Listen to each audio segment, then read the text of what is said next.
చారిత్రక నేపథ్యంలో తెరకెక్కే ఉయ్యాలవాడ నరసింహారెడ్డి మూవీలా చిరంజీవి సరసన విద్యాబాలన్, ఐశ్వర్యారాయ్ లేదంటే సోనాక్షి సిన్హాలను అనుకుంటుండ్రు.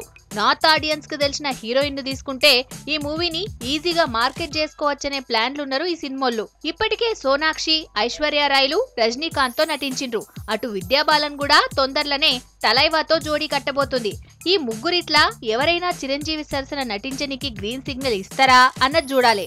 అటు సౌత్ విషయానికొస్తే ఇప్పటికే సీనియర్ హీరోలైన బాలయ్య, నాగ్, వెంకీల సరసన మెరిసిన నయనతార చిరు 151వ మూవీలో నటించే ఛాన్స్ ఉందా?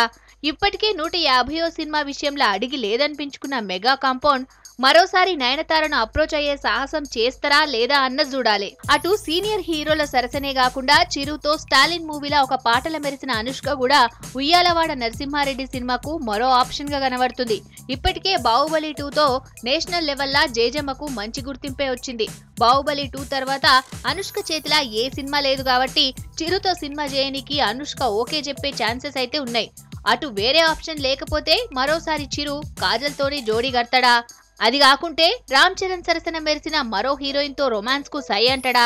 మొత్తానికి చిరు 151వ సినిమాల హీరోయిన్ గా ఎవరు నటిస్తారన్నది $1 మిలియన్ ప్రశ్నగా మారింది.